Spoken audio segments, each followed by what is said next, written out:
Hello, I'm Jim Lebenthal, the Chief Equity Strategist at Strategist Partners and a member of our investment committee. This is our outlook for the month of December on the financial markets and the economy. Well, it's getting spicy out there. Now, we've been optimistic for most of 2025, but we have to acknowledge that in recent weeks, there's been increased volatility in equity markets, reflecting a number of concerns.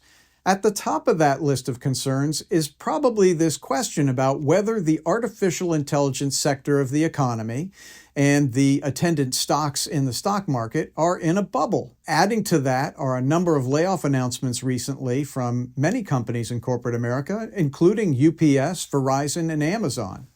Then also there is an upcoming Federal Reserve meeting where until recently it seemed a sure thing that they would cut rates, but Fed fund futures right now are indicating that they are likely to stand pat. Finally, there are many cases before the Supreme Court, including several regarding seminal policy moves from President Trump. And this includes his ability to implement tariffs on the rest of the world using the International Economic Emergency Powers Act.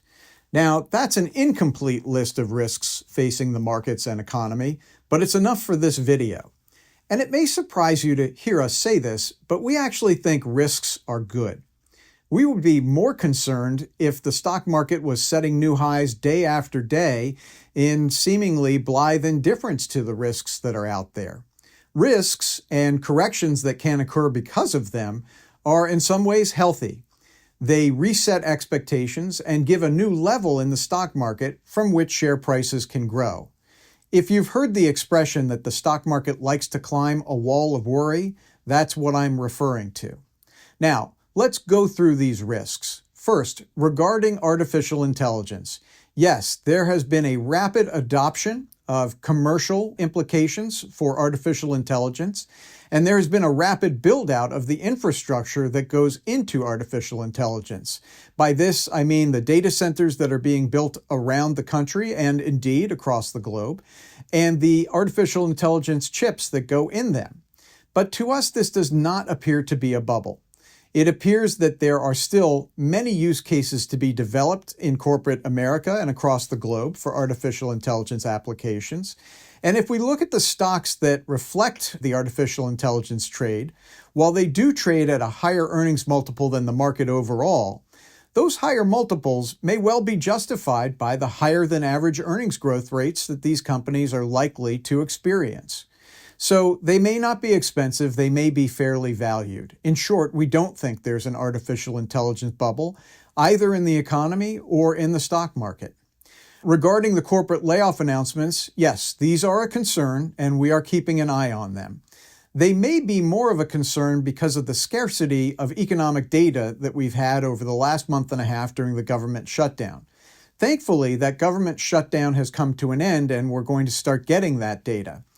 From the limited data that we've had and private non-government sources on economic strength, it appears that the labor market has been stable. It doesn't appear that it is falling out of bed. Now, we would like to see these layoff announcements come to an end, and we're keeping an eye on this, but for right now, it seems to be a low risk to us. And yes, the Federal Reserve, it appears, is unlikely to cut interest rates in December. But they are highly likely, in fact, they've already announced that they are going to discontinue their quantitative tightening program at the start of December. This is the process by which the Federal Reserve has been shrinking its balance sheet. And as this program comes to an end, liquidity will increase in the financial markets and economy, which is a tailwind.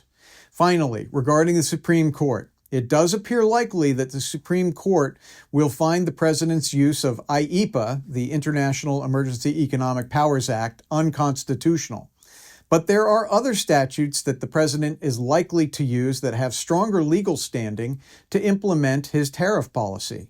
I do want to make clear that at Strategist Partners, we're not big fans of tariffs as a policy instrument. They are a blunt instrument that can have unintended consequences such as higher inflation and lower economic growth. But importantly, when we combine the tariff policy with the budget bill that was passed this summer, what we see are two policies that offset each other in terms of its increase or decrease on the deficit, but the budget bill is stimulative. So while the two together should be neutral to the overall deficit level, it should induce more economic growth in 2026 and beyond. This keeps us optimistic about what the economy can bring in the coming years.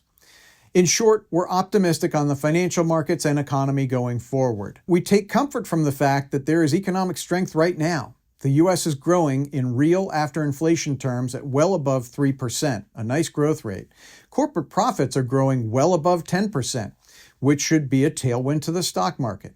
And finally, although there has been volatility in the equity markets, many other asset classes have been stable, including the 10-year Treasury, which remains at about 4.1%, a slight rise in the U.S. dollar against trade-rated currencies, and very stable commodity prices. All in all, we're optimistic. But we look forward to updating you in a month on what transpires in December and our outlook for the year 2026. As always, thank you for joining me.